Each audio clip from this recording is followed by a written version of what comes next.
Hey, how's it going? Uh, Camera's zoomed in a little bit because I made the webcam very small for the next scene for doing the writing. So I apologize for being in your face. I'm in it. um, so normally we do comic book coloring. I think this is going to be the start of a shift in not like a total shift, but like a slight shift in focus. Hey, Cryptid.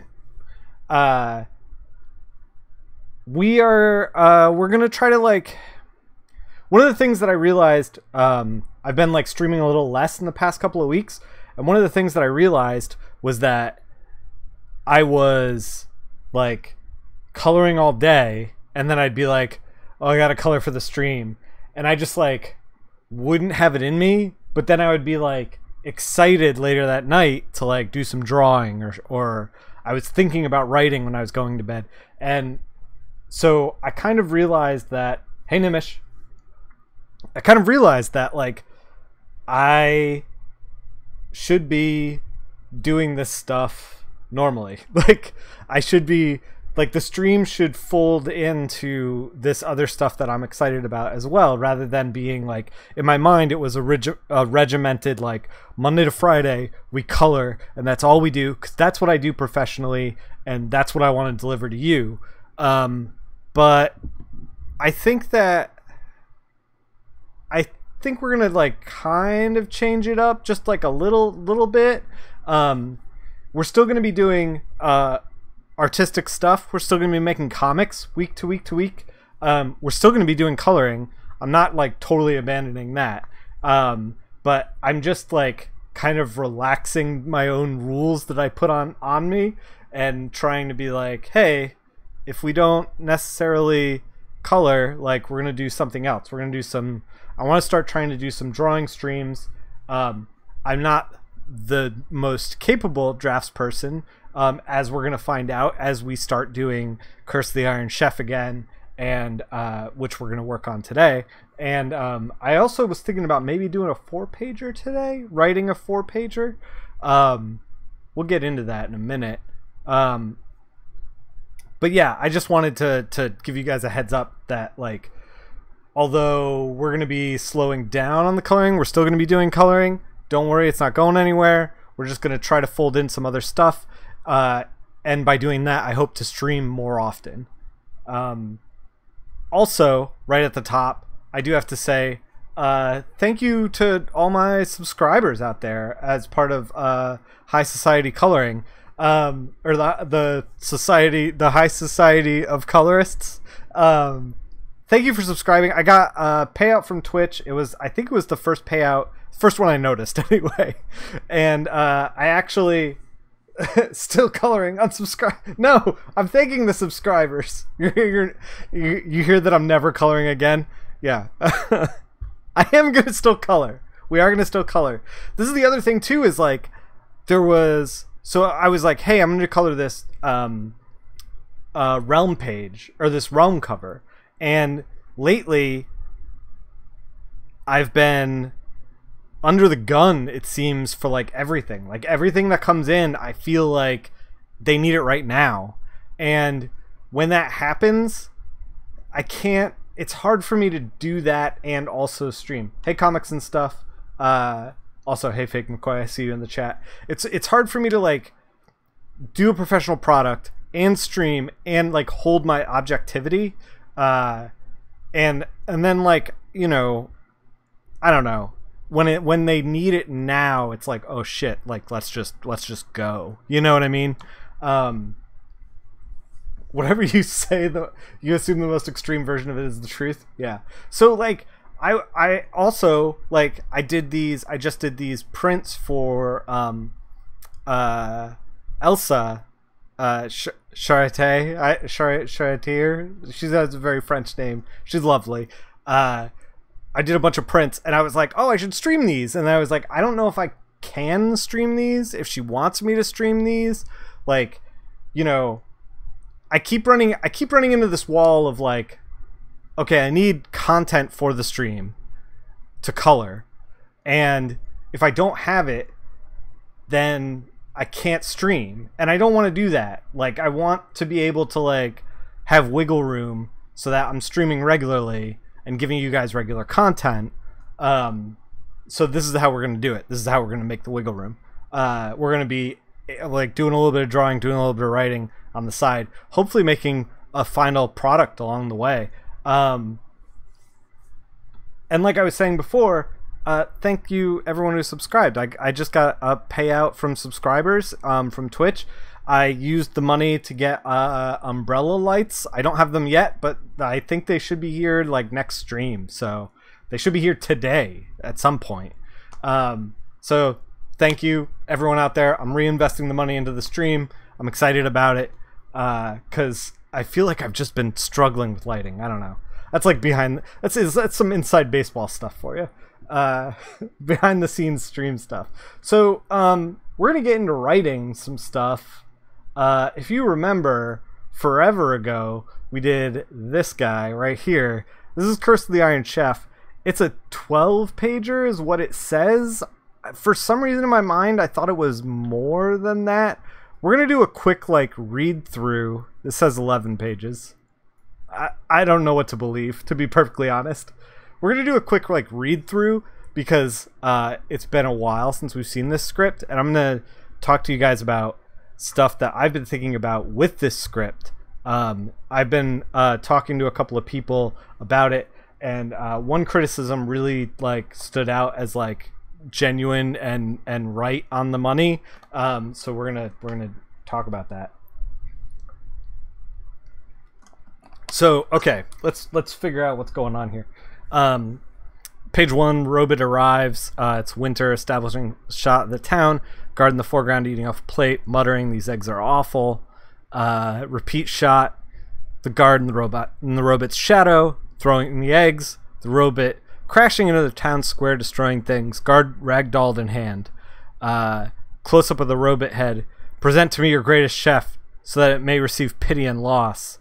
Mob off camera. Kill it. So that's page 1. One of the things that I was thinking about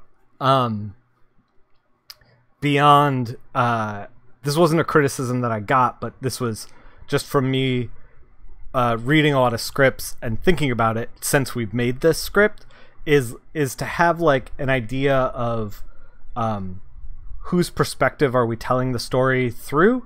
And I think right now, like this page really has the perspective of the robot, and like page 1 is really just the robot, because we haven't even introduced Grace yet. Grace gets introduced page 2.5. Apparently it is a 12-pager.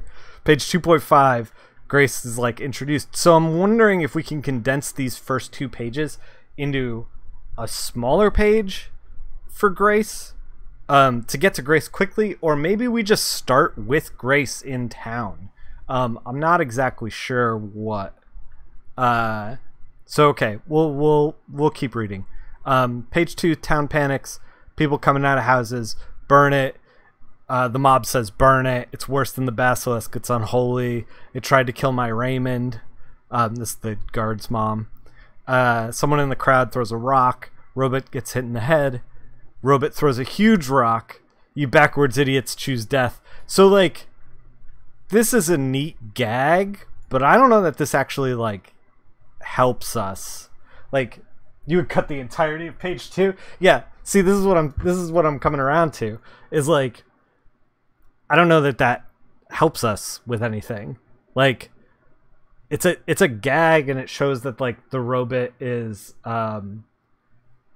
like deadly, but like it's like holding the you know, the guard ragdolling around. Yeah, like we should, like, that's all we really need. Boulder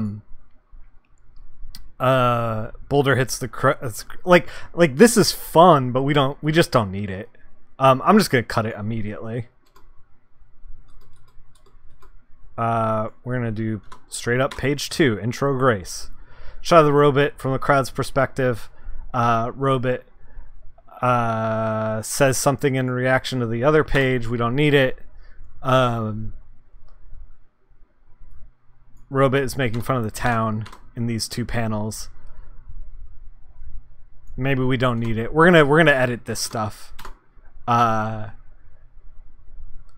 shot Grace unseen says, hey, shot of Grace in the parted crowd. I'll be your Huckleberry. Dad captioned, absolutely not. This is cute, but it's probably not in Grace's voice. This is probably just me being a dingus. So we're gonna change that. We're gonna highlight it, I guess, or change the text color because we gotta tweak that. Grace talks to Dad. So like in the first, so this is the thing. Here's the thing. The first couple of pages, the robot rolls into town. We intro Grace, and hold on. I'm redlining my. I'm gonna drop the gain a little bit.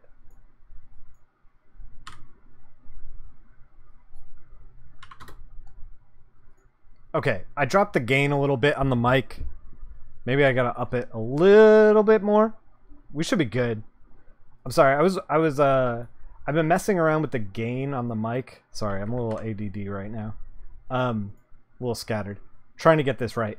So I've been messing around with the gain on the mic, and I'm trying to find a good place for it, where I'm not redlining, and I noticed I was redlining. So anyway, what was I saying? Yeah, so the first page is like the robot arrives, and then like Grace is like, hey, I'm your guy. And the dad's like, absolutely not. And then we go to like Grace talking to her dad, which is a scene that I really like because it sets up Grace's motivations. I think it's a necessary scene, but like, it's kind of like now it gets there really, really quickly. And it makes me wonder if like I like the gag of the guard muttering these eggs are awful and like he just like hawks them like the robot snuck up on him, but I wonder if there's a better way to do this. Like maybe we cut page 1 entirely and we just have like he rolls into town with the like 2 guards in his claws, and you know like and then like you know like talks to the crowd, and then from out of the crowd like we realize we've been Grace the whole time, Grace's perspective. I think that would be stronger than just, you know, because then we're Grace for the whole piece, you know, rather than being like, oh, are you going for funny, serious, or just serious? I don't even know. We're going for well crafted is what we're going for. Yeah. In a story with Iron Chef in the title, gags about food are perfectly acceptable. Oh yeah, I didn't realize Huckleberry. Right, exactly. Yeah. So I think that like what I was gonna say is about like this in general is that one of the things that hasn't been sitting with me well since we initially wrote this. And by the way, it's been a long time since we wrote this.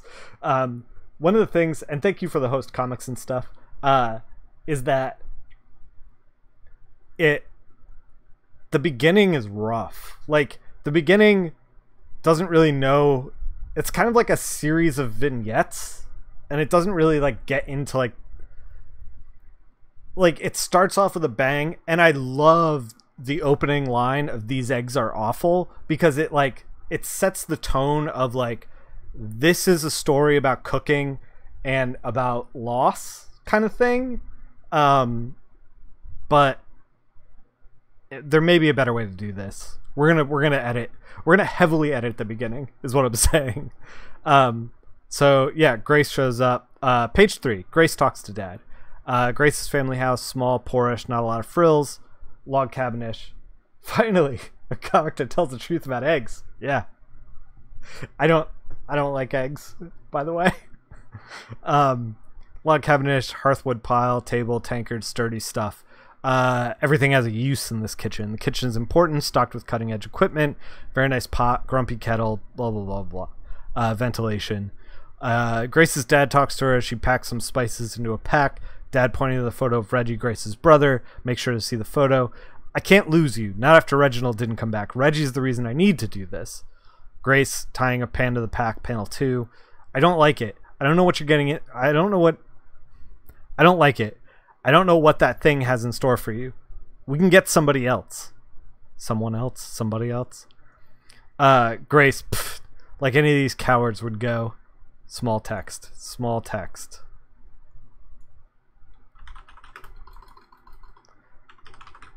One of the other things that's happened, hey Kate. One of the other things that's happened since originally scripting this is that I got an Ames lettering guide and I kind of tooled around a little bit, just like very, very little bit. Having a establishing shot on an odd number page always feels weird. Location changes work when it's a number page after a flip, not a hard rule. Yeah. I hear you. I'll keep that in mind.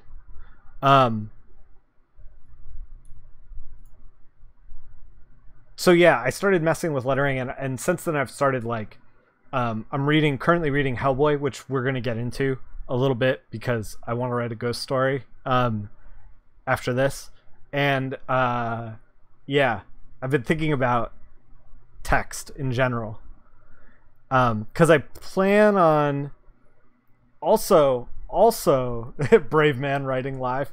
Yeah, well, it's not brave, it's foolish. Because I don't know what I'm doing, so I don't know if I'm doing it wrong. So we're just doing it. The other thing that's happened since then is that like I've been doing a lot more drawing. Our initial designs for the Robit I think are terrible. We're gonna redo those. I've been kind of thinking about some, I don't know, visual stuff. Anyway, it's not important right now. Shot of Grace being heroic, strapping out a small sword. I'll find him, Dad. Let me do this. Dad giving Grace the cooking knife. So the cooking knife is critical because it's like magical, and we're gonna get into the story beat that I think the script is missing in a second. When we get to it. If you're gonna go, take this. Grace a little shocked. Grandpa's knife. It's a family knife. It's yours now. The thing that I really like. I really like this connection. The family with the knife. Shot of the knife in Grace's hands. In the home, page 4. On an even page, we are changing the scene. You see that, Brendan? You see that? It's like it's coming natural. Who needs writers? Copy the previous panel. Grace clutching the knife in a snowy walk with the robot. Full shot of her and the robot. Just got flashbacks of that little chicken dragon thing. Yeah. With the little tiny crown. Right. Full shot of her and the robot. Grace stowing the knife. Can't your meat legs move faster? Why do you need me for this? Them trudging through the snow. The only thing I need for you is to not die. Can you manage that? I already know artists are coming for our jobs. Yeah. That by the way, that crease coloring that you linked to wasn't awful. You did a pretty good job. Speaking of him coming for our jobs, them trudging through the snow. Can you manage that? Small shot of the robot. Stay behind me when it starts. Follow my commands. Remember, I would say remember you are useless. Oh my god. Remember you are useless. Small shot of Grace being pissed. Them being followed by the basilisk. Page 5 fights. Panel 1, basilisk jumps on the robot. Robot, don't look at it, it'll kill you. Grace slides on the blindfold, starts backing up. Robot has the basilisk in a headlock, just punching it in the head, struggling. Basilisk's tail is biting off parts of him. Poison's melting the metal. Tenderize, you meat thing. Tenderize. I forgot how funny this thing is. I just laughed at my own thing. I realized that.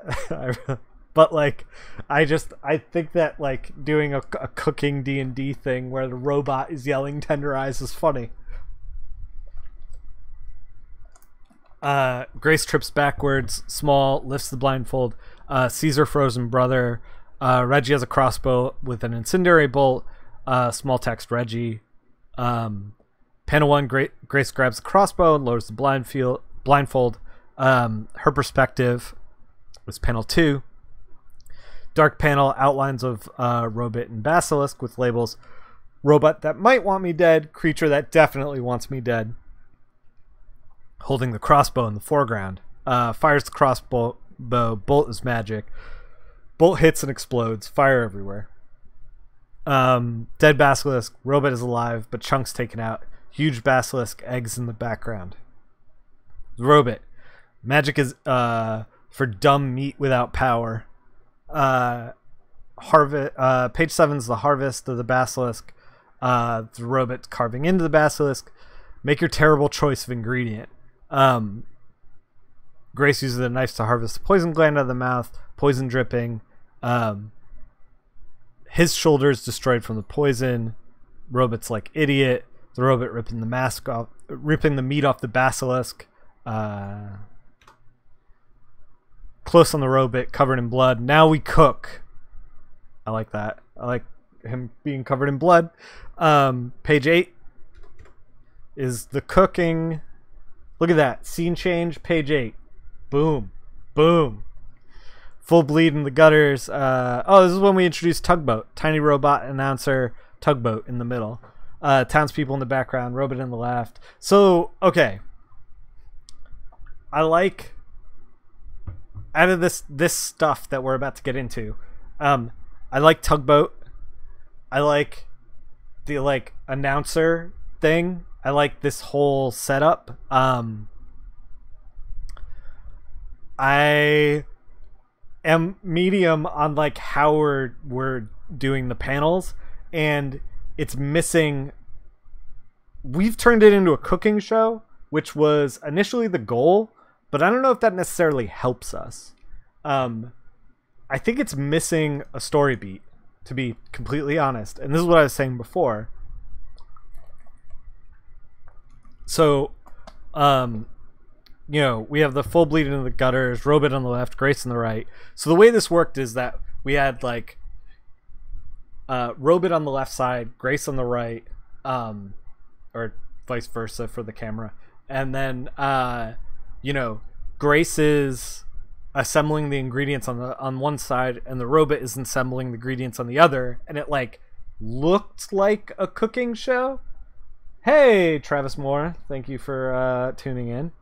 You finally caught us live, and we're not doing the thing that I'm known for doing.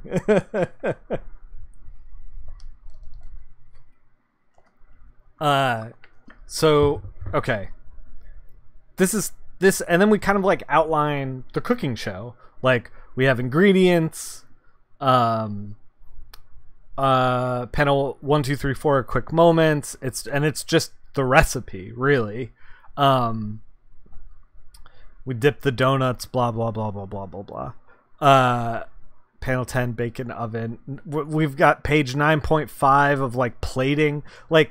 I think that this is interesting, but it's like cooking shows, it's just devoid of story.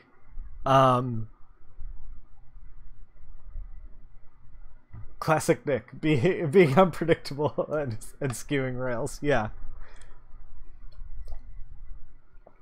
Well, I'm working on our book while I watch. Oh, nice. Cool, man.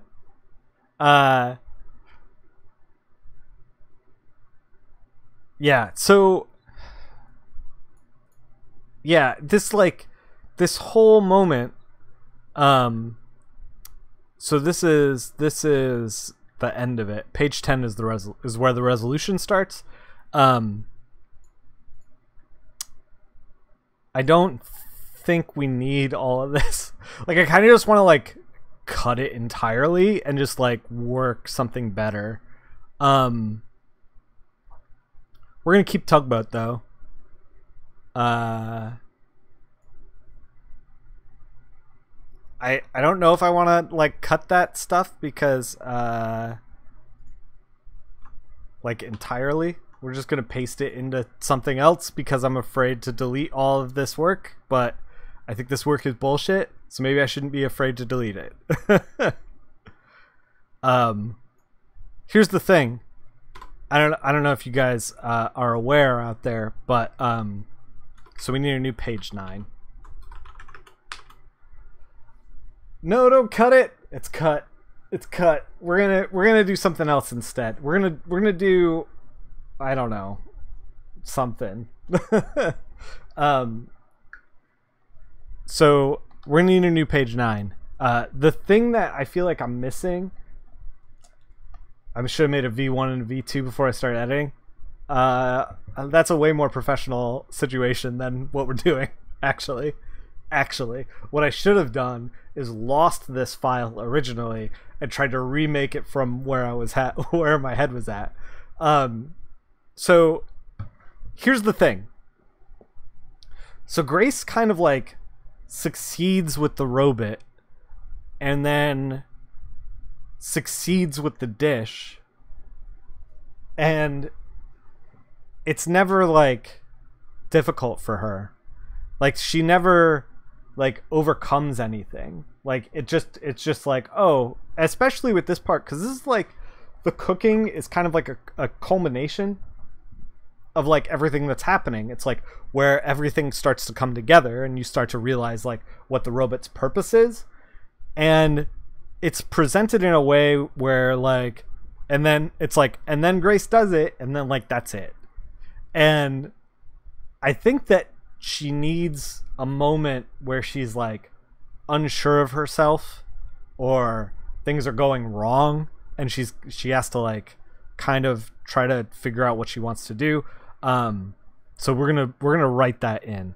We need basically a new page 8, new page 9, all the cooking stuff. Page 10 is the resolution. Grace eats lasagna rolls, kind of into it. The robot deposits a donut into the hatch. The robot cracks open. Oh, we kind of deleted a thing before. So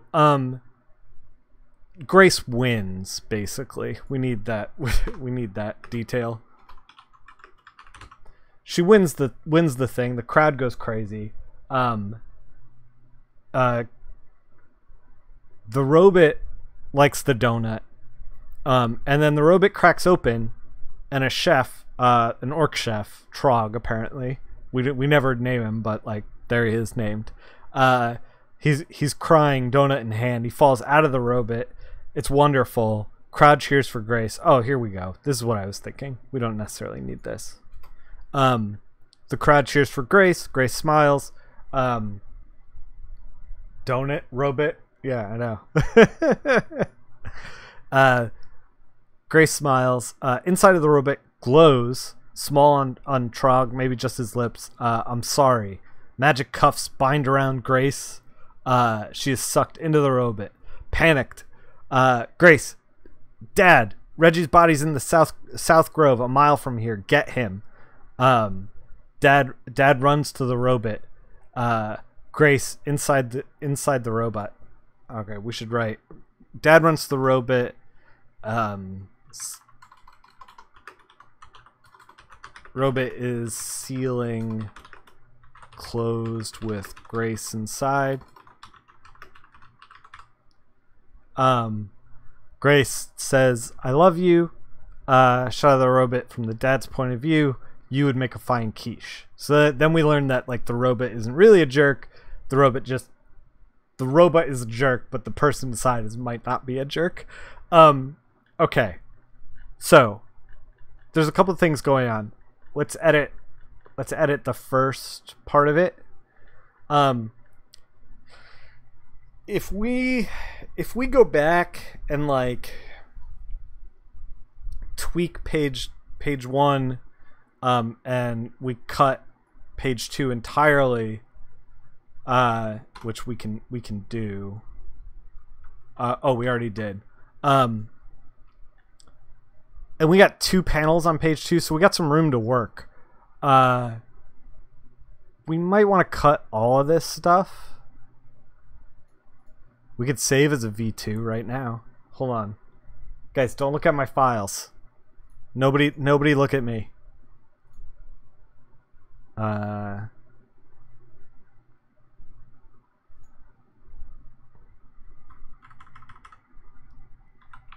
There, now we're saving V2. This one's called Final Version Final. Just for anyone playing along at home. So I guess we can cut this other one. Wait, did we goof it? Where's the other document? There it is. Okay. All right. So, like I said, the beginning has the problem that we have at the beginning is that we start from the Robit's perspective and then we shift to Grace's for like the whole rest of the thing. Are we okay with that? I don't know.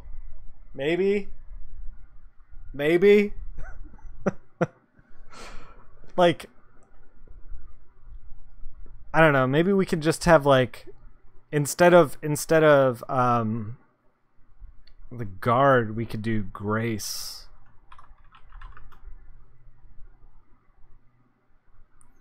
Grace in and in.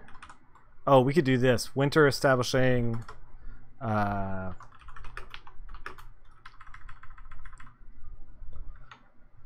like Grace is getting breakfast. These eggs are awful. We cut this. The Robit crashes into the guards ragdolled in hand. We'll do more than one guard. He's like packed with guards. He's got so many guards. You're okay with it? It's a little bit of yeah. See, this is the thing is I wanted to make the Robit threatening. I don't know, but like I do kind of want to just like have it from Grace's perspective. Like, let me think about it. I have to like visualize it in my head. What it would look like on a page. I feel like this needs like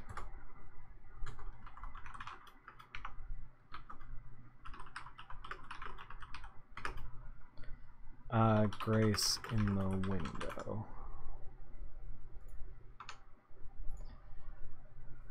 Robit crashes into the square. Or maybe we don't even need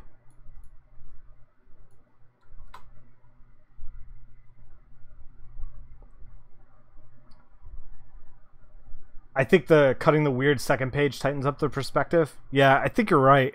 The second page was such a odd choice from our initial writing. But that's okay. This is why we revise.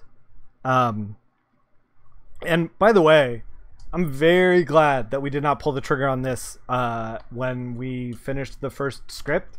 Like, I always make fun of writers who think like they write one draft of something and then they're like one and done. It's perfect. Can't get anything past me. You know, like they're just like, cause like, you know, you don't see what you don't see, and like we have like plenty of perspective because it's been a while since we worked on this to like look at it with fresh eyes. And I think you're right. That whole page too, it was like,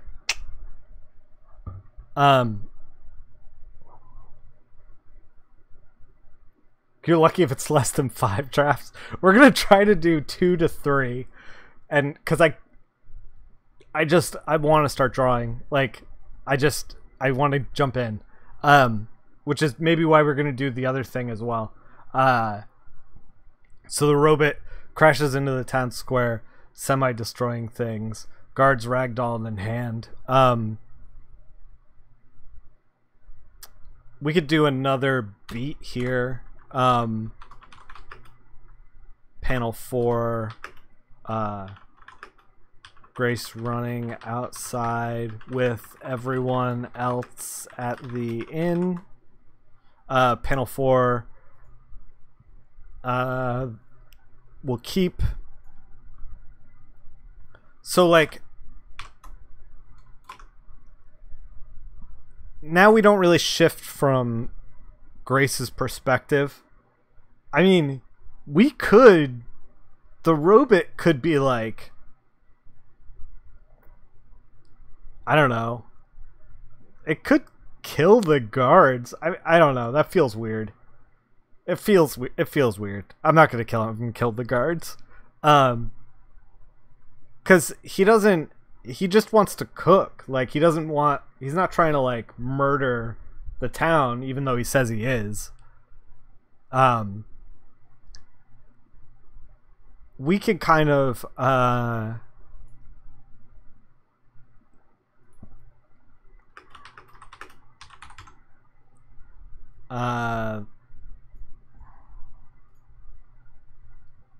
he cooks the guards. Oh my god. Can guards be bribed with a good meal or treat? Always. You know who else that works for? Nick Filardi.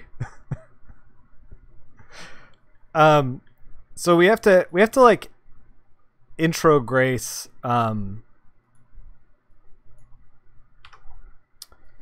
We need a beat here that's like, so the robot like crashes into town, and we need to make him like,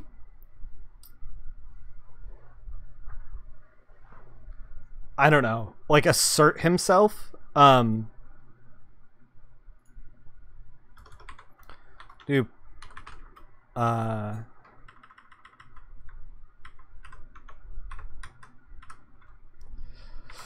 panel 1,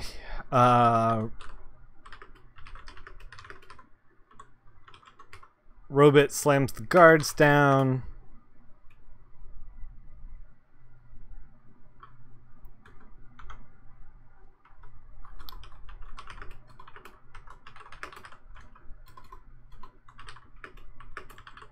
Robot says, "Kill it. I will lay waste to this whole village."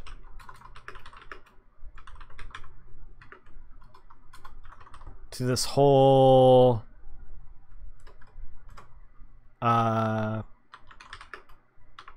2, tight on robot. We're gonna keep this joke from originally, where the robot calls the place a dump.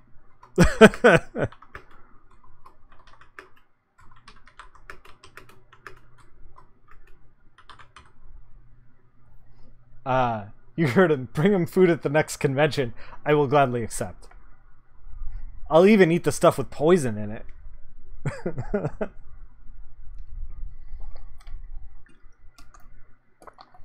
Hokoquin. That is devious, by the way. He cooks one guard and bribes the other with the meat. You're tricking people into cannibalism. Oh, that's dark. I don't know. That might be episode 2. Story number 2.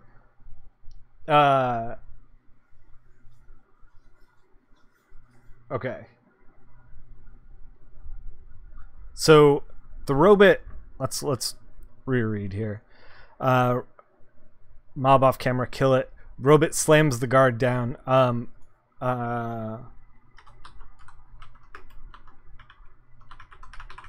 Mob's perspective. Robot slams the guards down. Kill it. I'll lay waste to this whole dump of a town. Tight on robot. Eyes narrow. Crowd shot. Grace unseen. Hey. Shot Grace in the parted crowd. I'll be your Huckleberry. Absolutely not. Dad is captioned. In all bold. Yeah, I kind of like this line now. Maybe there was nothing wrong with the line. Maybe we just needed to tighten everything else up. 3, 4.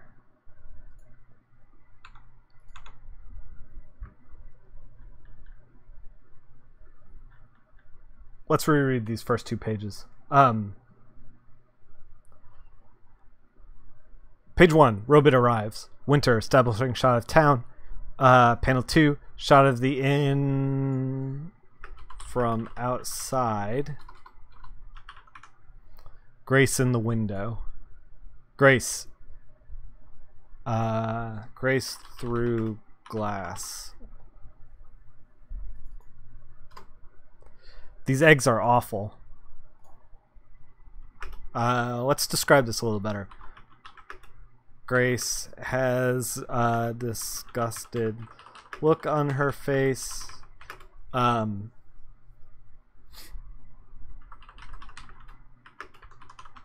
Looking at the eggs. These eggs are awful. Robot crashes into the town square, semi-destroying things. Guards ragdolled in hand. Grace running outside with everyone else in the inn. Close up of the robot's head. Present to me your greatest chef so that it may receive pity and loss at my hand. Mob off camera. Kill it. Page 2, intro Grace. Panel 1, mob's perspective. Robot slams the guards down. Kill it. I will lay waste to this whole dump of a town. Panel 3, crowd shot. Grace unseen. Hey. Shot of Grace, the parted crowd. Man, I feel like we only did 4 panels here, and one of them is like an inset. So maybe we could do a 5th. I feel like it would be cool if there was a panel for parted crowd to see Grace. Grace. I don't know. I had a little look. Spelling is not what I do. Okay. Tight on the robot, eyes narrow, dump of a town. Parted crowd to see Grace. Shot of Grace in the parted crowd. Maybe same shot. Same shot? Question mark? I'll be your Huckleberry. Maybe I'm your Huckleberry? I'm your Huckleberry. Absolutely not. Grace talks to Dad. Panel 1 interior. So we have a weird page break because it's going to be, if you think about it in your mind, holding the comic, we have like Grace is introed and then cut to a new setting. But we're going from outdoor to indoor. It's a pretty drastic setting, scene shift, and I don't know how we're going to inject another page into here. So I think we're just going to roll with that. Grace talks to Dad. To Grace's house, blah blah blah. I like all this stuff still. We might need to tighten up the dialogue. I think that like, so here's where my head is at with the dialogue.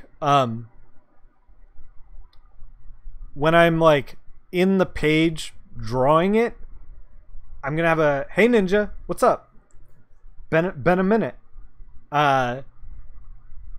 By the way, Ninja streams a ton of stuff, including Overwatch and stuff like that. You should check her out. Her information's right up there. She's great. So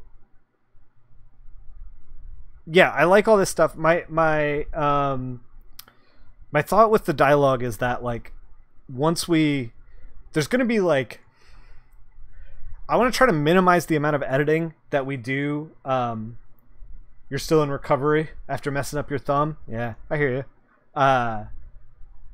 Hopefully you heal fast. I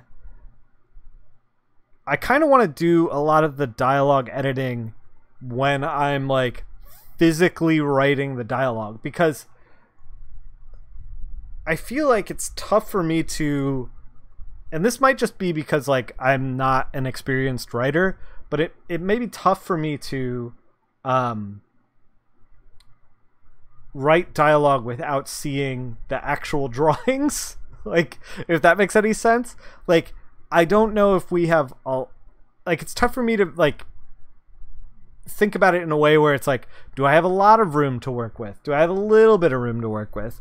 Like, should this be like, does the expression speak for itself kind of thing? Like, there's a lot of stuff that I just don't know like what kind of artistic ability that I'm going to have with when we finally like put everything together, that makes me think that like we might do a pass on the dialogue, but we're really going to get into like what the dialogue needs when we start to piece together the art and the pages.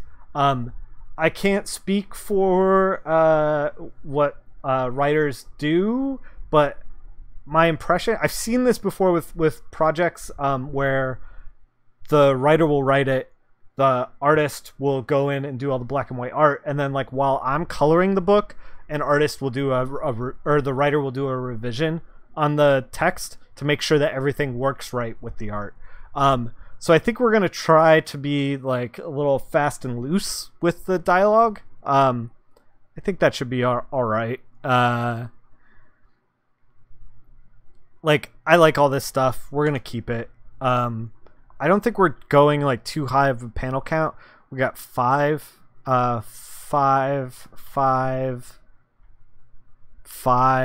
6. I don't want to go over 6. Page 4, we're not going to change any of this. I feel like it all works. 6 pages. Page 5. 6. We're like, man, are we like Mr. Miracle Light? I feel like everything's going to be 6-panel grids. Not 9-panel, but 6-panel. Grabs the crossbow, lower the blindfold, blah blah blah blah blah. 5 panels, we're good. Page 7, we're harvesting. Let's tighten up the formatting a little bit.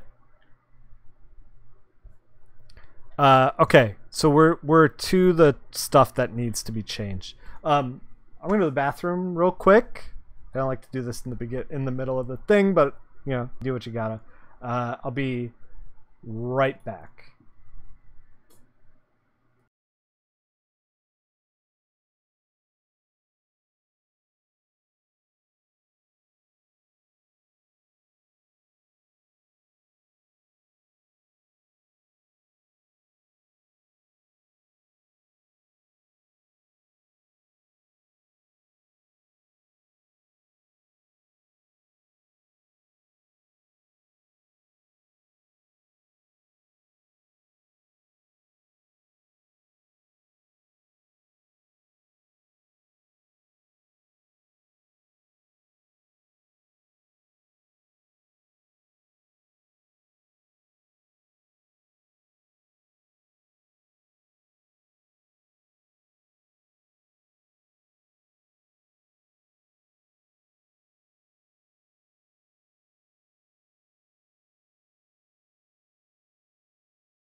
All right, we're back.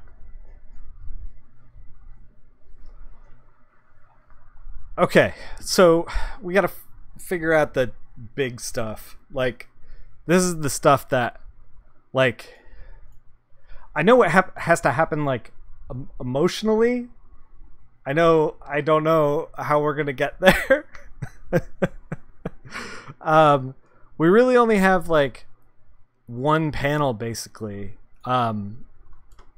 For page 8, panel 1, a header setting of an outdoor kitchen in the town square, Robot on the left, Grace on the right. I mean, like, we're not going to add too much to this because I want to make this a big elaborate thing. Tiny announcer, tugboat in the middle, and tugboat's got a lot of text here, so we got to leave some room for that. So I love all the text that Tugboat has. We're just going to read this panel just to orient ourselves. You think the sections about the brother need some expansion? So, okay. Yes, I agree with that. Hold on 1 second. I just want to orient myself with the page. Full bleed into the gutters. A header setting of the outdoor kitchen in the town square. Robot on the left, Grace on the right. Tiny robot announcer, Tugboat in the middle. Townspeople in the background, Robot on the left, cascading sunlight and rose petals, Grace in the darkness. Tugboat in this corner weighing at 15.4 metric tons. The galvanized gastrobot, the culinary quiche contraption, the mechanical mince maestro, the slash slinging slasher, the oh my god. We might cut this one because I don't even remember what a harissa is. The harissa hydraulic hero, this steel sautéing sentient with the OS optimized for omelet making and oven baking, the robot, tugboat, and the meat sack. And in this corner,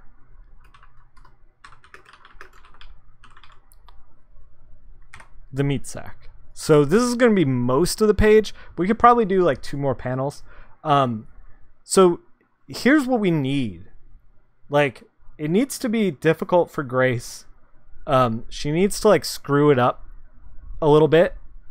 And she needs like a connection to her brother with the cooking. Like, she needs, we need to reference that. We need to reference that like relationship.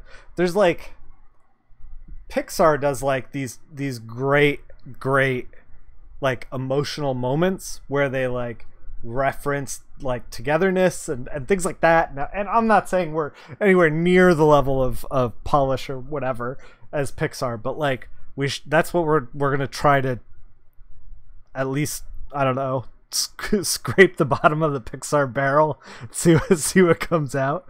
I think that like we want maybe Grace's the family knife like breaks. Although she's making donuts, I don't know why she's using a knife. Maybe she like my other thought was that like we don't connect it to the knife, but we connect it to the incendiary arrows from her brother that she used like offensively when she was fighting the basilisk, and then she uses them again. Like, she has a problem with like lighting the deep fryer for the donuts, and she uses the as she like maybe thinks to herself like, you know, what would Reggie do? And like there's like just a like I hate using flashbacks. I hate it so much. But like maybe there's a moment where she's like holding like thinking about family, and is like has this moment where Reggie's like, you know, remember, little sister, like a good cook always uses all of their resources, or something like that. And she's like young and learning and that kind of thing. And it kind of like strengthens the bond between her and her brother. And then she remembers that she has the incendiary arrows, and she lights up the deep fryer. I think that is where we want to be, but I'm still kind of like, we have to juggle that with like showing the actual cooking, and also showing that like the robot is like doing well. Like the robot knows what he's doing, and we have to illustrate that as well. And we have to do this in like a page and a half. I mean, we could probably tweak this page 10. Are we really only 11 pages? We're only 11 pages. We could add a page if we get real frisky. I don't want to go over 12. There's a reason I don't want to go over 12 is because if we do put this out there for free, which is my intention, if we do it in a set of 12, we can do 4 Twitter posts and also 2 Instagram posts. So I don't even know if this would, like, the format's going to play well with Instagram. I haven't thought that far ahead. But I know it'll work for Twitter. Yeah, so we might be able to like add a page if we want to. Let's just 11, 12. So that we have room for this. So okay, let's do some actual writing. No wrong ideas. We'll edit this later. Panel 2. Grace's table with deep fryer. I think establishing all this stuff is important because we're gonna basically live here for a couple of pages. Panel 3.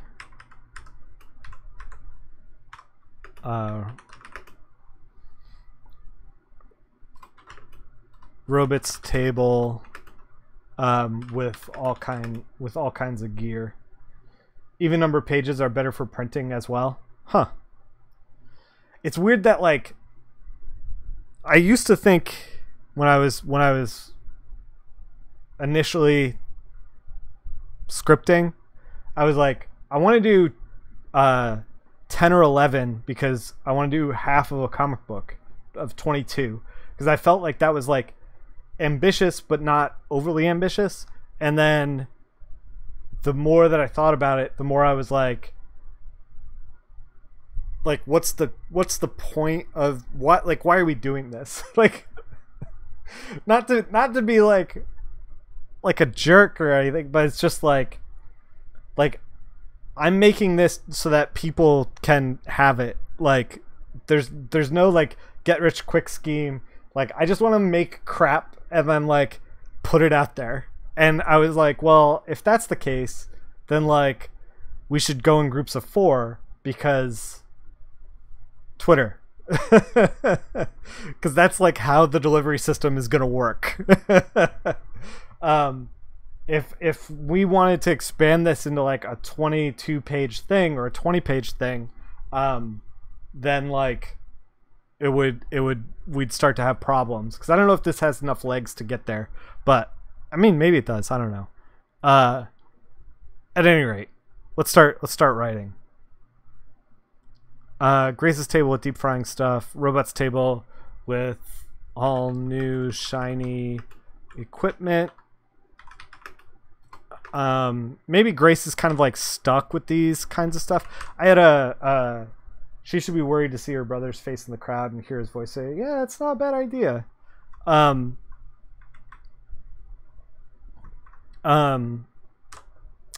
Grace's table with deep frying stuff.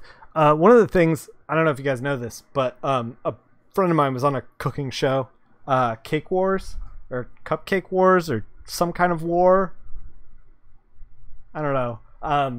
But they do things on those shows where like they will you'll do like the first half of the challenge or whatever, and then you'll break for lunch and they will unplug and move all the equipment around so that you're more disoriented when you come back, so you never get used to like where everything is laid out. So I do kind of like the idea of like Grace in this position with like where she's like super disoriented with the setup, and the robots looks very clean and polished.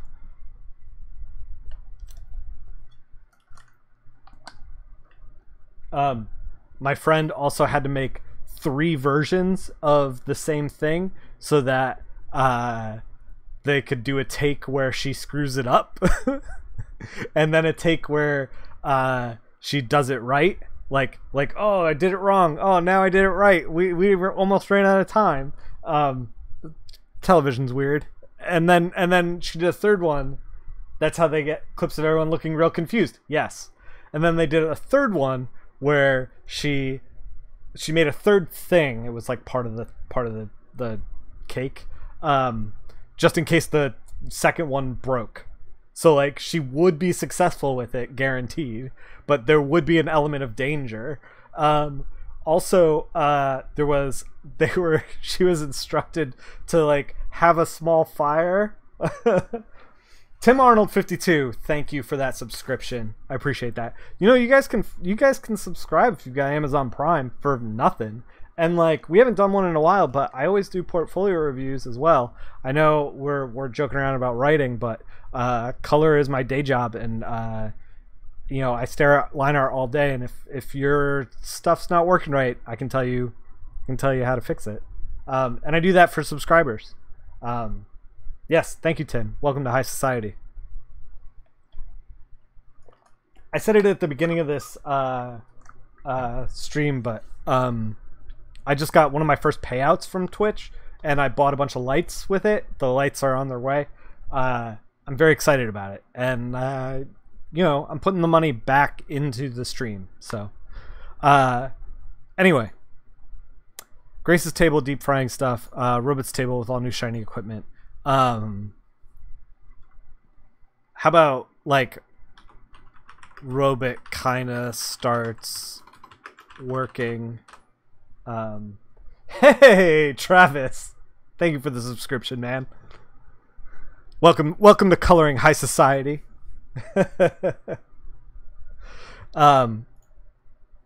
Grace's table with the deep frying stuff. Grace looks a little confused. Robot kind of starts working already. Thanks for reminding me you could do that. Yeah. I always feel weird. Panel 4, small. I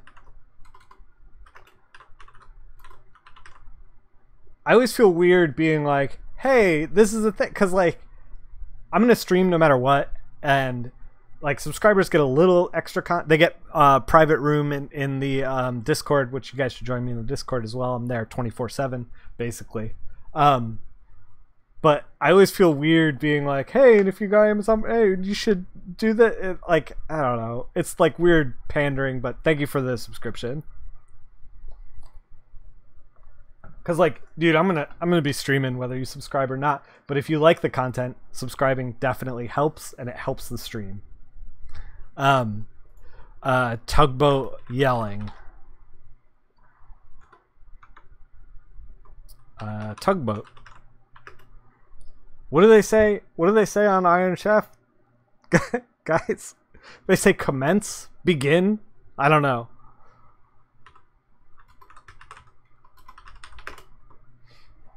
Okay. Page 9. Panel 1. Grace, kneading dough, trying to,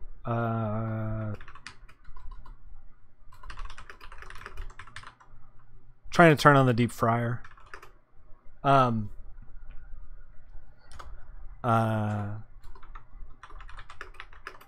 Panel 2,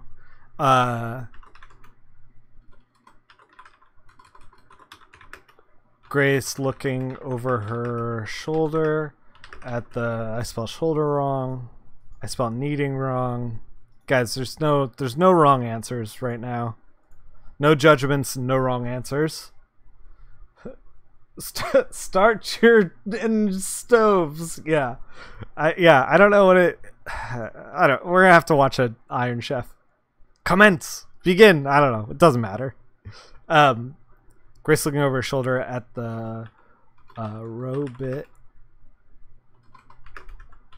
effortlessly cooking. Oh my, guys, I can't spell. I cannot spell. Balancing knives and ingredients.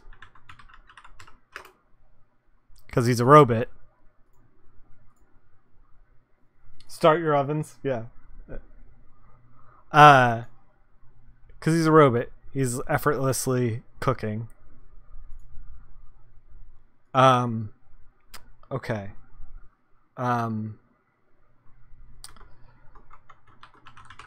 Panel 3.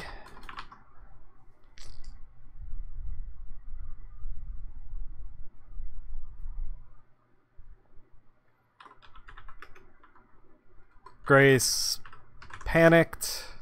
Thank you, spell check. Trying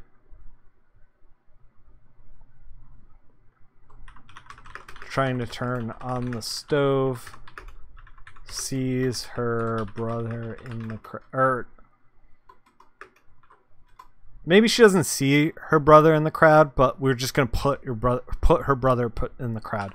Put Reggie in the crowd. Now we know that Reggie is dead, but we're gonna put him in the crowd. That was a good suggestion from Wen Fisher.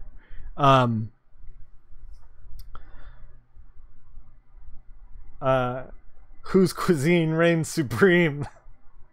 Ooh, it's a good tagline. We're gonna put Reggie in the crowd.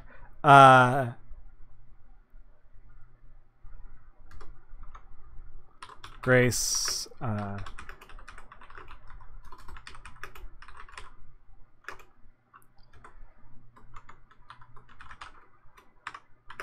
Panel 4. This is, I guess, going to be our flashback.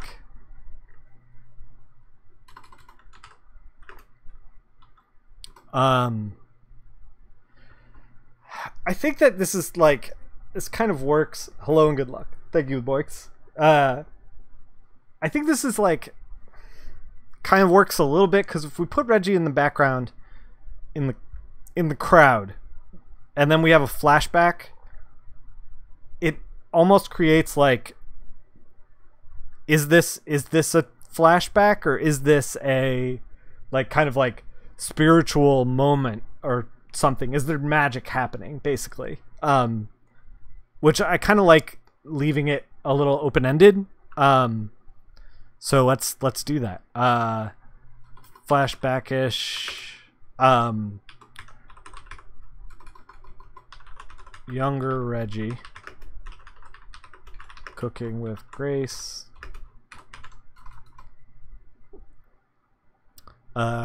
Everyone having a good time. Home kitchen. This is good too, because we have the outdoor kitchen set, and we're gonna have Grace in the home kitchen, so the scene change will be drastic. I hate these. One of the things that drives me crazy as a colorist is these like non-committal scene changes that's just like, and in this room we're doing this, and then in this room we're doing, it's like, because then you get, the artist has to like really make the rooms look different, which sometimes is not possible depending on what kind of room it is and how they're drawing it. It's like, and then it puts a lot of like weight on the colorist to try to be like, make this scene transition a thing. So this is good. It's like a decent scene transition. It's like going to be very easily identifiable as different places.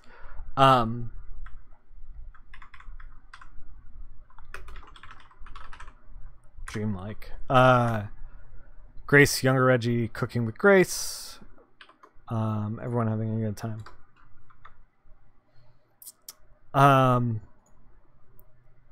Good time, but a pot broke. Panel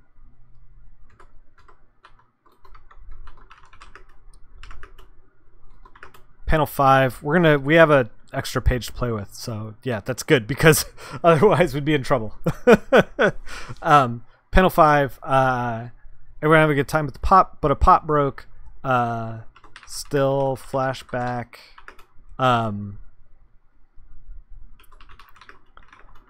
Fixing the pot with let's say a pot handle. Let's say pot handle. There we go. With the family knife, and so he fixes the pot with like family knife and bandages so they can keep cooking.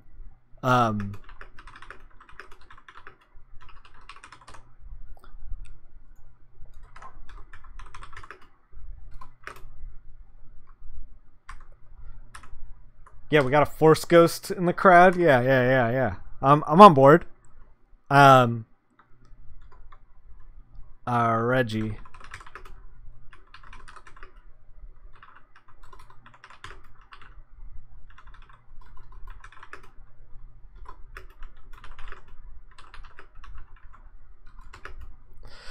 A good cook uses all the tools they can. A good cook doesn't let anything go to waste.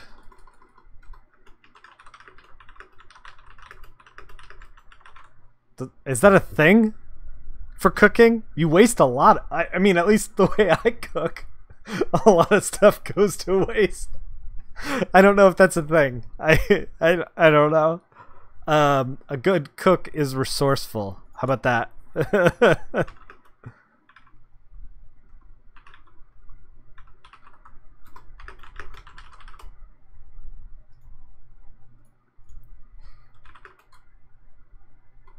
A good cook, anything get in the way of a dish. How about that? Good cook doesn't let anything get in the way of a dish. We'll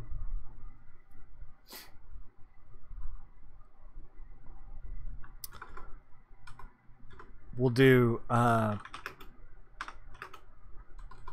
panel 6.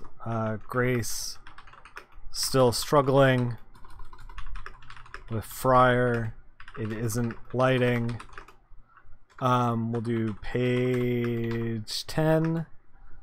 A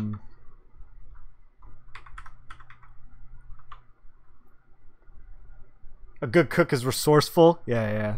Probably should have gone with that. And also, that's less actual letters for me to write down when I hand letter this thing. So, you know, that's a thing.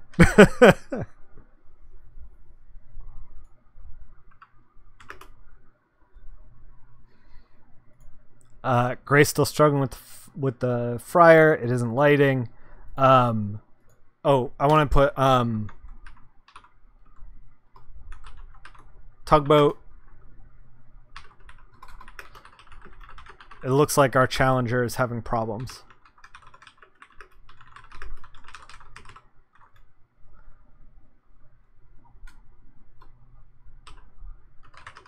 Looks like our challenger is having problems. Are they down? Are they down for the count? I don't know if that works because it's not wrestling, but yes. You're getting buffering. Sorry if you're behind. No, you're good. I assume that everyone is a little bit behind on every stream. Page 10. I think this works. Like, I know that we're cutting all the actual cooking, but I kind of think this works a lot better.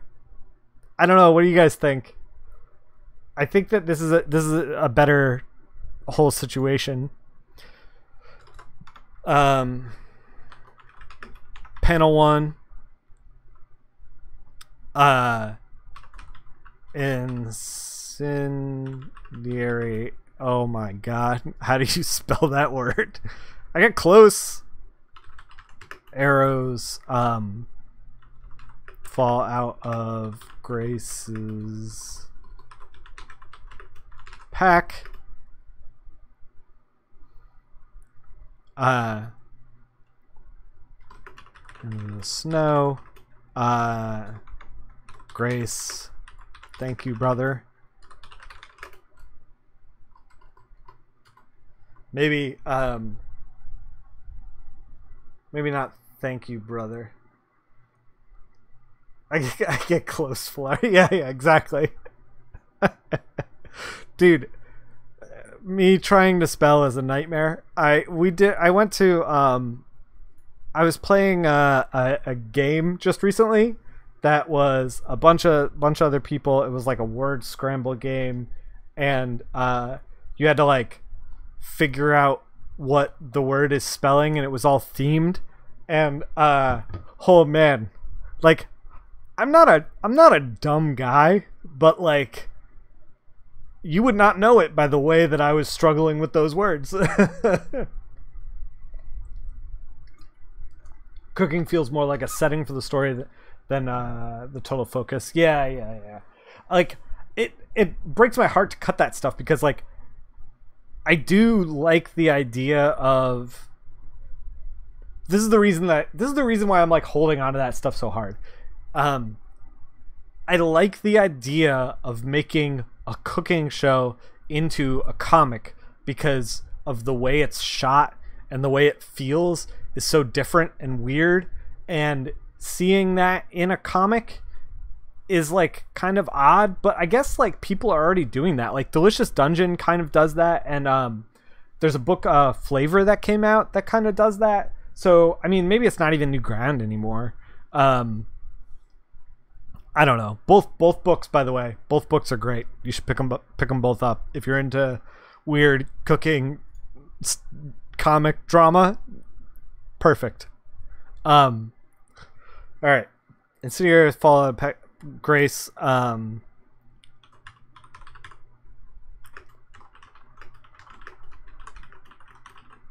Reggie, could always count on you. Panel 2. Rigs up an arrow.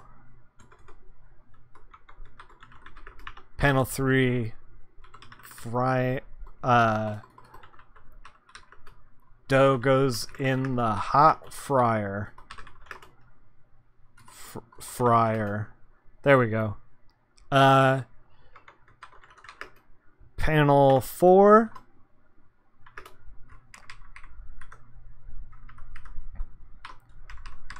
So we don't know what they're making right now.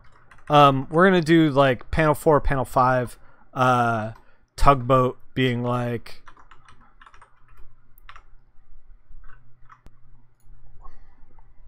panel 4, robot with lasagna rolls. Is that what we were doing? Yes, lasagna rolls.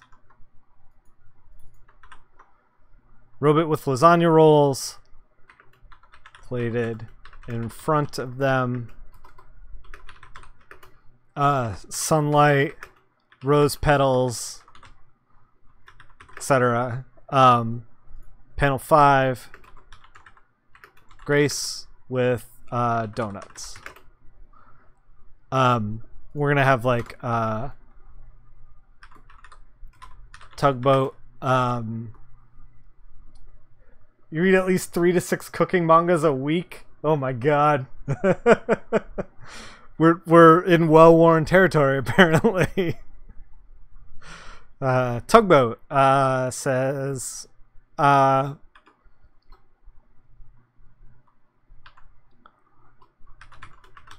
The Iron Chef with can I say Iron Chef? I don't even know. I guess this isn't for anything, but if we do put it in something someday, then like we might not be able to say Iron Chef. We might want to future-proof this.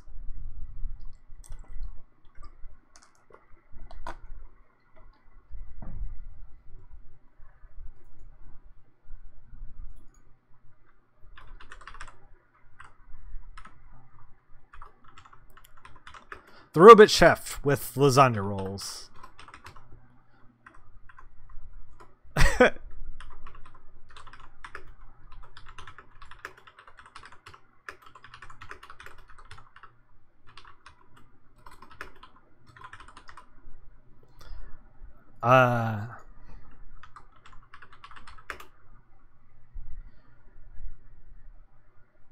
Page 11 resolution. What do we got? 5 panels there.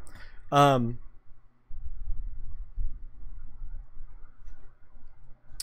kind of playing fast and loose with time, which is probably fine. Because I haven't done a whole lot of your favorite one is a historical one about a heist caper in 1904 Japan where the convicts make a map tattooed on their bodies involving a lot of hunting and gathering. Nice.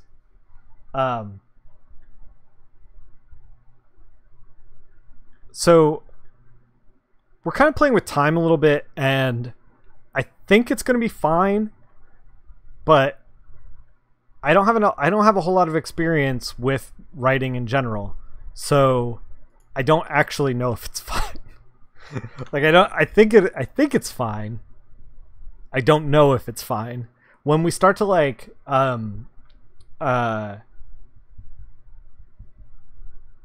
thumbnail the pages, when I see it as an actual comic book, then I'm gonna know if we're like way off the mark or not.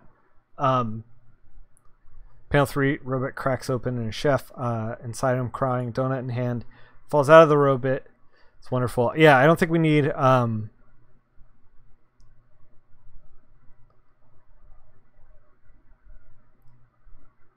yeah, we don't need yeah, this flows really well. We don't need to edit any of this. Crowd cheers for Grace. Grace smiles. Yeah, I think we're good. The only thing that I'm a little bit upset about, and then maybe this is like something that we have to tweak with some of the text, where we need to look for opportunities for the robot to be more of a jerk, basically. But I don't know if that's something that we're going to be able to like inject when we start to do the lettering or not. So this is a true 12 pager, which is 3 Twitter posts. It's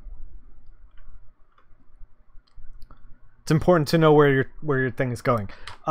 So I kind of want to do a 4-pager. How long have I been streaming? 125. You guys want to write a quick 4-pager from scratch? I say quick, but like, is it gonna be quick? Is it not gonna? I don't know. Let's try it. Let's write a new one. So if you well, let's save this. New.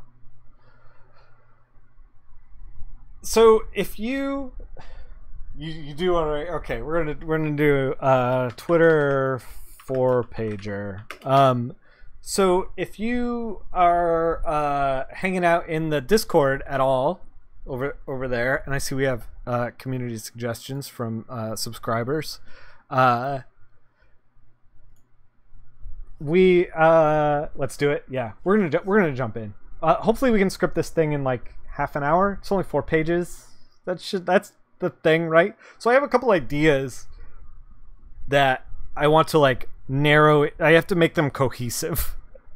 If you're in the Discord, I've been kind of lightly, and I did like one tweet about this too. I've been watching Curse of Oak Island, which is a History Channel show that's a reality show about these 2 brothers who are looking for treasure on this island that has all these theories, and like, you know, it's Templar, it's blah blah blah blah blah.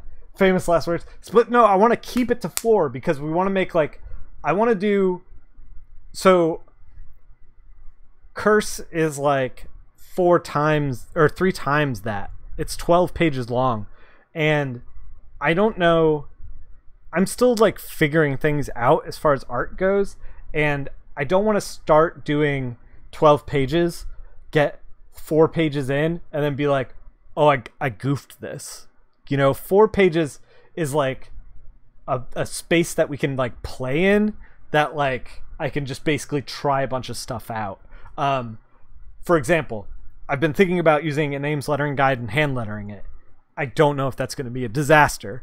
My idea was that I would thumbnail it in real life, pencil it, ink it in real life, scan it, fix it in Photoshop, just do all the art, and then do all the hand lettering separate, and then piece it together on the page at the end, so that we keep the hand lettering and kind of like work that stuff out on the page.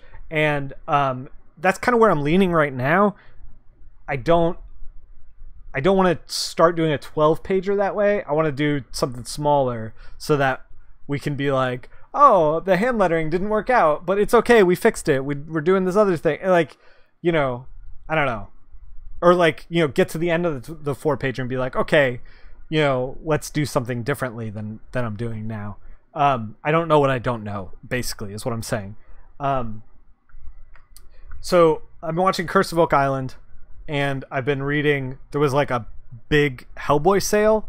All the omnibuses were like $4 each or something like that. I think I nabbed them all for like $20. So I've been reading a lot of Hellboy, and at least the first couple of episodes of Oak Island in the first season, it feels like Hellboy. Like it, and I don't know if it's the spooky season or what, but like I kind of want to write a ghost treasure pirate story. And like Hellboy has these arcs with pirates or like at least seafaring stuff that's pretty great in it. And it's just kind of like, this is the stuff that's rattling around in my mind. So what I'd like to write is a 4-pager that is about two brothers digging up gold. They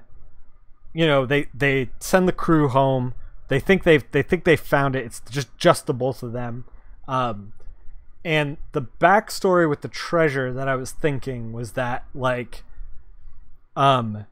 so in the Curse of Oak Island, in the show, there's like a one-off line. There's all these little great one-off lines in that show where it's like, they mentioned that in like the 1700s, people were searching for treasure on this Oak Island, or maybe even earlier than that, and they brought slave labor with them. And I was thinking about like if this was a Hellboy story, and they were saying that like the souls of, this is a one-off line in a History Channel show where they were like, the souls of the slaves that died on Oak Island now inhabit the Ravens. And I was like, that is Hellboy. That's Hellboy. Rip Stream. Really?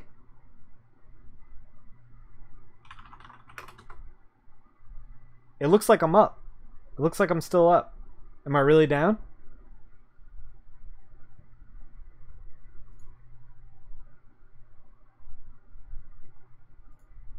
Hold on. Good on your end? Yeah, my Gmail loaded fine. So this is the Oak Island thing. It's like they'll just throw out all this like crazy stuff. Working for you? You've been getting a choppy feed, but it's still live? Weird.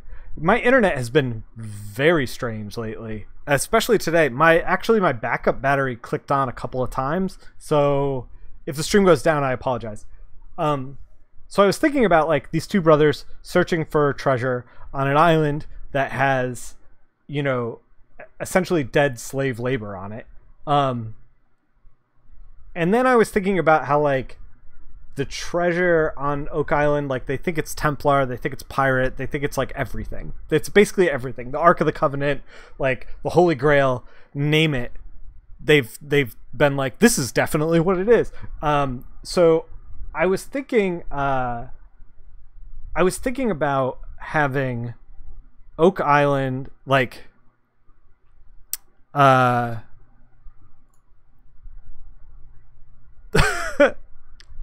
Boix is posting an error code that is ridiculous in my Discord right now. This is why he thought we were down. Twitch machine got unplugged. I don't know. But I was thinking like if it's pirate treasure, they've stolen it. And if they've stolen it, then they've probably murdered the crew. And if they've murdered the crew, then that crew probably had the slaves to like dig the treasure, right?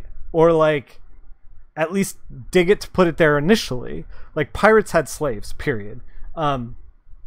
So I was thinking then, I was like, maybe like some of the blood of the slaves' masters got on the treasure, and then so like these are the elements that I have in my head that like I'm going to try to string together in a 4-pager.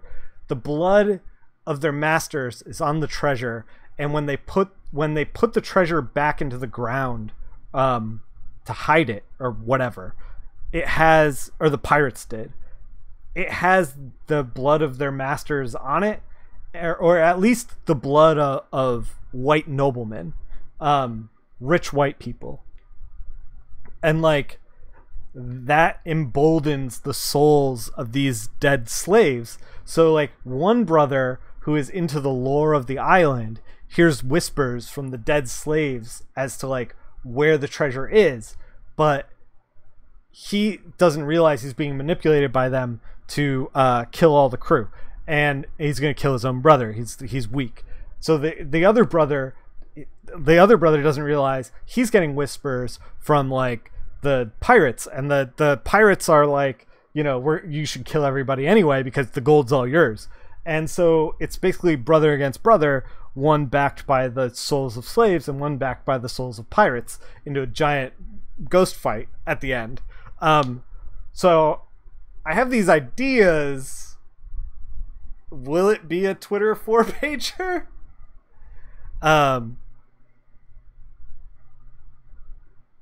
In Chrome, it's working 100%. This is Chrome. Looks like a network connection, a problem with Twitch's server. Yeah, that's weird.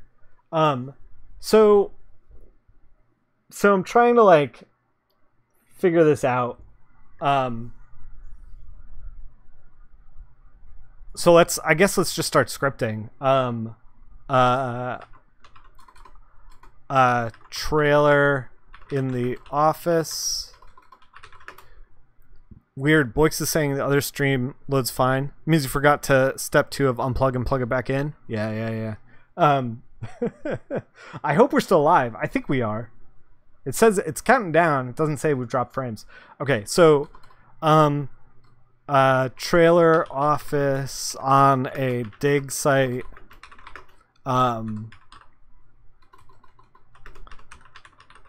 Interior, 2 brothers, let's call them Dave and John. It's working. Okay. All right, I just want to make sure. Boix is having problems. That's weird. That Boix is having problems and no one else is. Huh. Trailer and office, dig site, interior, 2 brothers, Dave and John. I'm gonna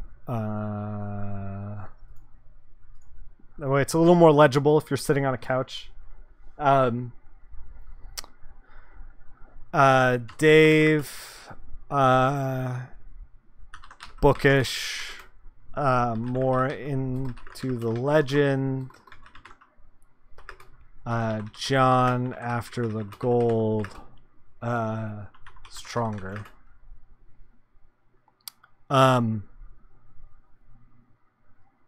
Twitch and YouTube both have been spotty lately. Yeah. Let's figure out what we're doing with the pages first. Page 1, intro characters, get to dig site. Page 2,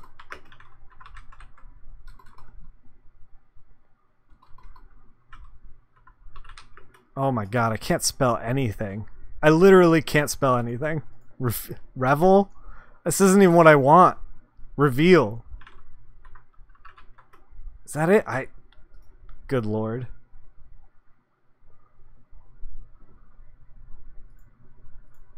Whatever. The struggle with language is real. Page 2. Show.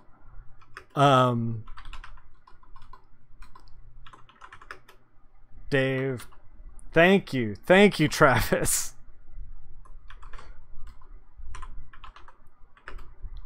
Reveal Dave inhabited by ghosts of slaves. Page 3. Reveal John inhabited by ghosts of pirates. Page 4. Fight, everyone dies. I think this is like how it should go down. I hope this is like enough tooth and like by enough tooth I mean like I hope this is interesting enough to like read page to page to page. One of my worries, especially with short stuff like this, is that there isn't enough there to hold people's attention.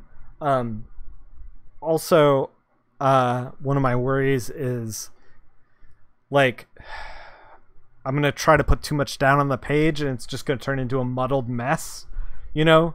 Like, you have to, when you make something small, it needs to all work right, and if it's got too many moving pieces, we're gonna end up with like too many pages.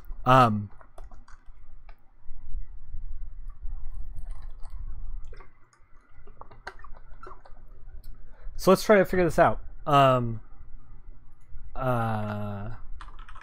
Panel 1, and this is, you know, us writing a ghost story.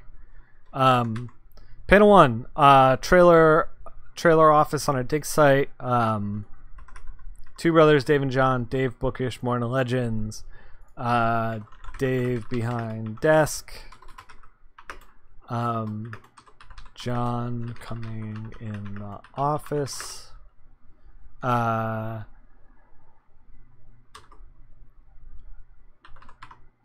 John, where's the crew? Dave sent them home. We found it, brother.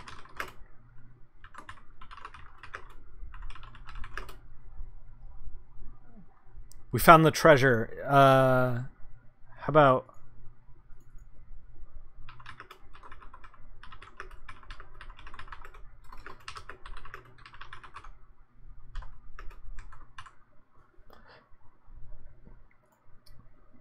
we want to make it kind of spooky, so like, but we don't want it to be, I don't know, the conversation to be like stilted, you know? Sent them home. We found it, brother. The legends were true if you listened. We found the treasure.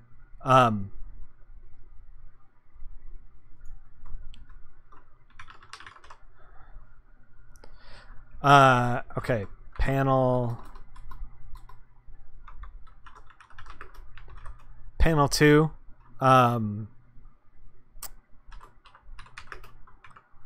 John excited.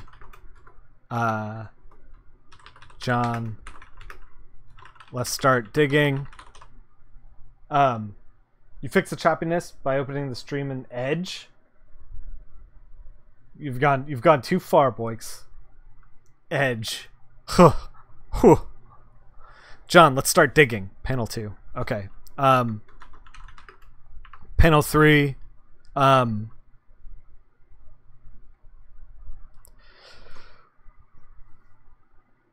Two of them.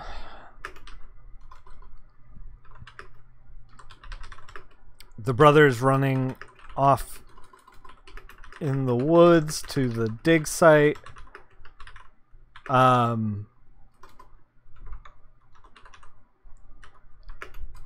We're gonna say Dave. Dave says something weird and spooky, but John is too excited to listen. I don't know what Dave's gonna say here. Dave says something spooky. John is too excited. Panel 4. Giant hole in the ground. John is digging. Hits something immediately.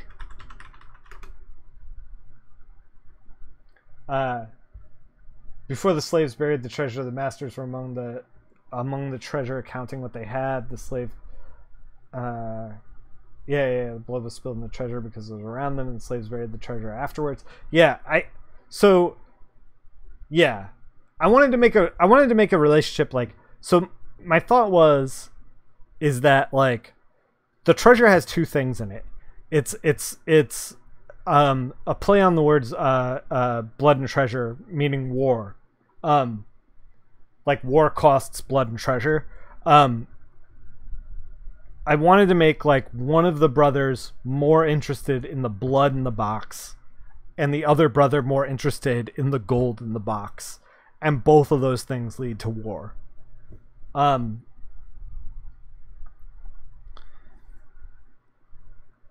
don't think that it really matters how we get there. I think that as long as the reveal is spooky and we draw some cool ghosts, it won't matter. Like the details, the specifics of like everything that the treasure is wrapped around.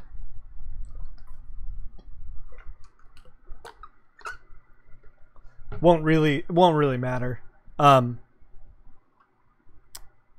See, this is the thing, is like, if I start to get bogged down in like, okay, well, we have to finally articulate these exact points, like, spooky breakdance. Yeah, see, so the treasure is blood, gold, and breakdancing.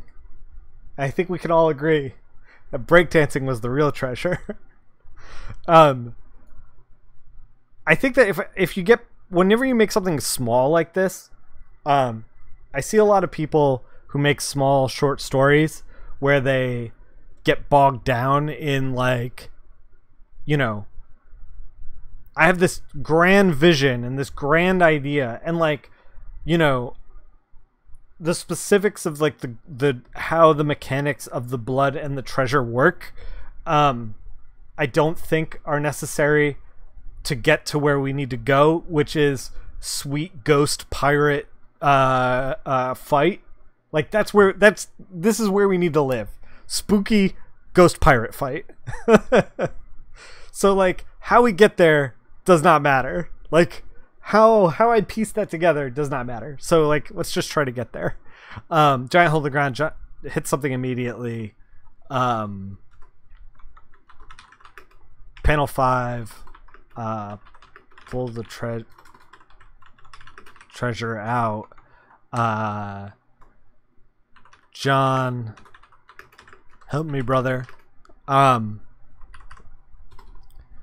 Page 2, we're gonna reveal Dave inhabited by the ghost of slaves. Panel 1, Dave, shot of Dave, total Dave, shot of Dave, Dave, I'm too weak.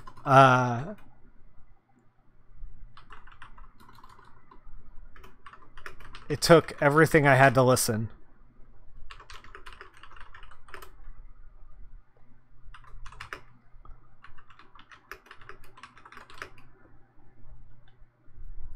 How about this? Shot of Dave, close. This island is full of, and then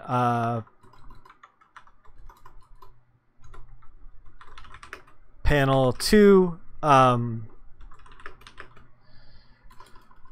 wide shot from John's perspective.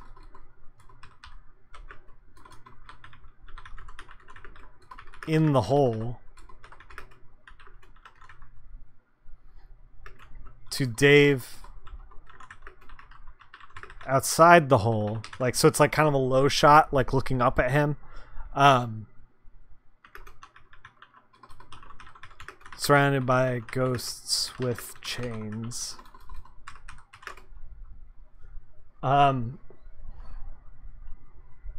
This island is full of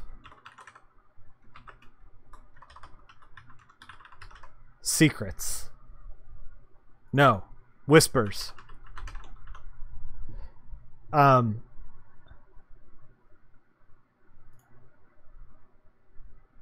Okay.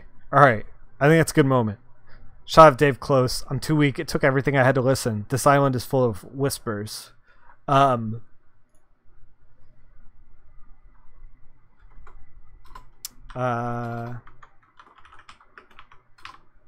Panel 3, wider still.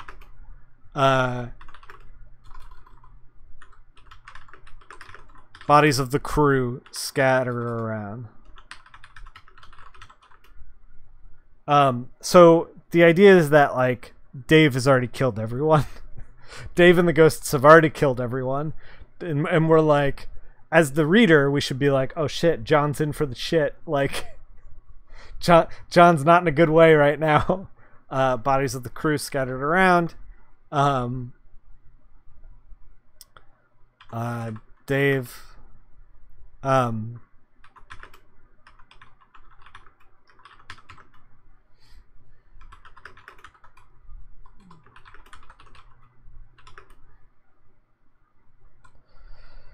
So, like, here's where, like, Dave can start monologuing, basically, and be like, you know, the treasure mixed with the blood, blah, blah, blah, blah, blah. But I don't even know if we need that, to be perfectly honest.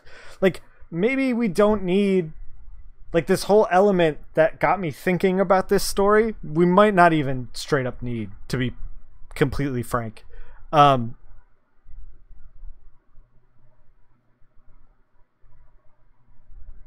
I'm thinking about this. Let me think about this. Now? I don't write a lot. Perhaps, and let me just throw this out there. Perhaps a lot of writing is sitting here and thinking in silence. I don't know if that makes for good streams. Why are there still bodies of the crew scattered around?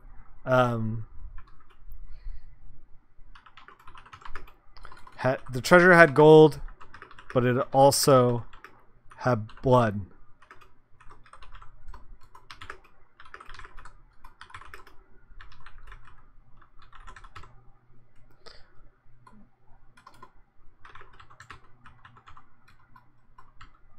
Blood of the descendants.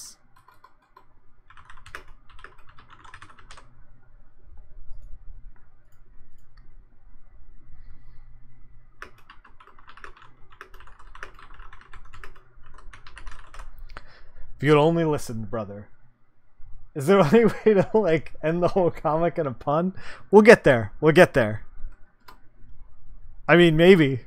If we can think of a good pun.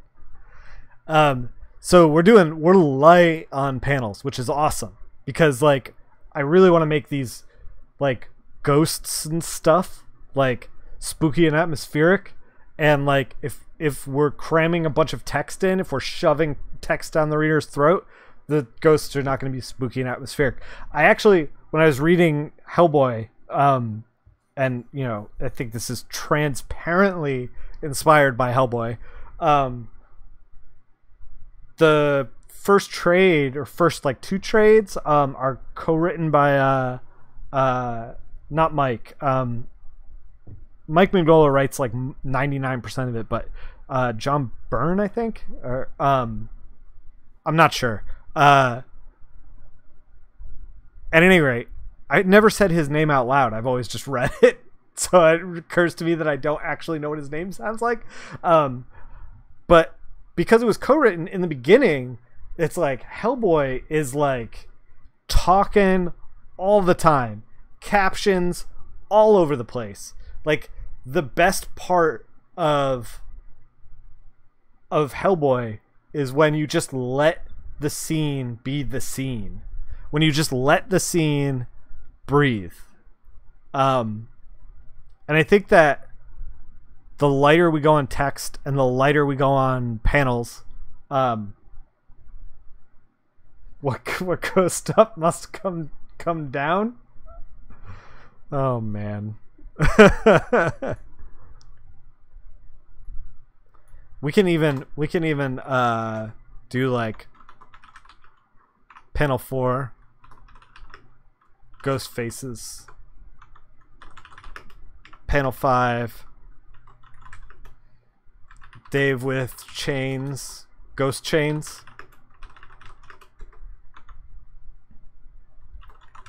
Dave, if only you listened, brother.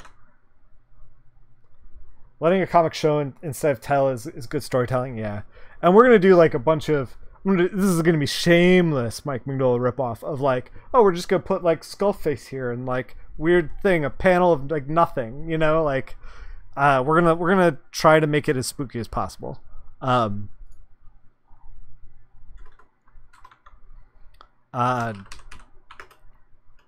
John. Shot of John. It'll be okay. Oh my god. What are we doing? Panel 1, shot of John.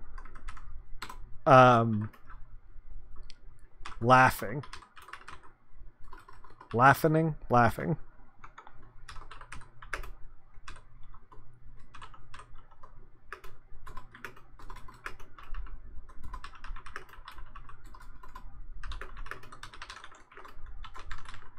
Listen to you, brother. Always the weak-willed.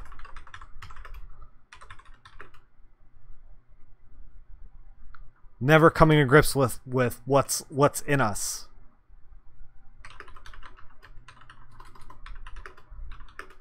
Our heritage. Panel 2. Cracked open chest. John hunched over. With gold in his hands. John. This is our birthright. Maybe panel 3. John. I did not put the H in. John surrounded by pirate ghosts. This is so stupid. John surrounded by pirate ghosts. You listen. Take me seriously as a writer. John surrounded by pirate. Let me just click clack out some pirate ghosts. So dumb.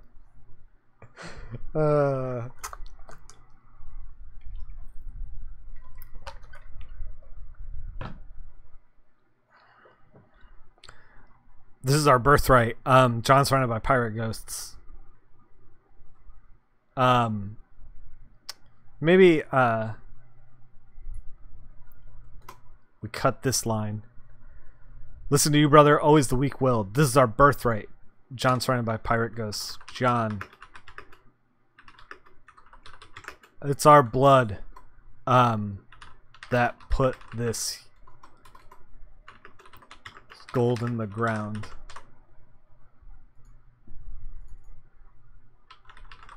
It's our family that put this gold in the ground. It's our family that put this gold and blood. I'll have it back. And then I think Fight Everyone Dies, page 4 is like, that's accurate. Like, I don't know that we really, like, you know, like panel 1, ghost fight. Panel 2, everyone's dead. Panel 3, shot of the chest. Done. Right? Writing's easy. Ain't no thing. Writing is very difficult. I don't even know if this is good. But I think this is like where we I think this is like where we want to be, right? Everyone's dead. Brothers kill each other. Shot of the chest. Ghosts. Ghosts are gone. I mean, we can leave it like with a little punctuation at the end, like a little like, I was thinking about it, like, it's too corny. Like, maybe all treasure in the world, close up on the coins that say, please add me to your LinkedIn network. Yeah. Close up on the coins that just have a Bitcoin stamped into them.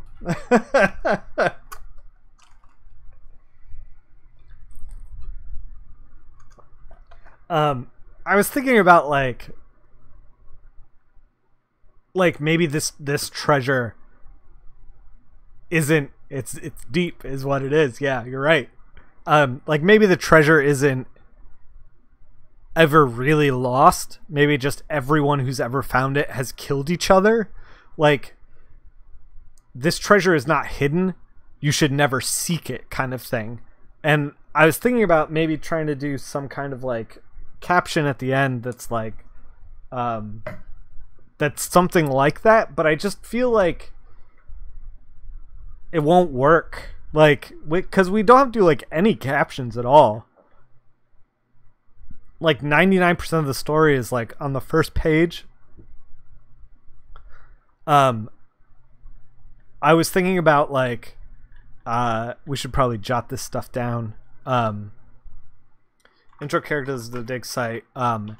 Add figures lurking backgrounds whenever possible. Out of sight. Out of sight in darkness. Brothers' souls could be reflected in the coins. Yeah, I feel like it does need a like shot of the chest, ghosts are gone. Panel 4, shot of coins, brothers in the coins. Something like that.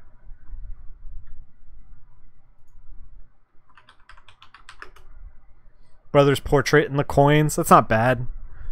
I think I'm gonna like stew on this and think about it for a hot minute. I do really want to draw some ghost pirates. I think that's gonna be fun.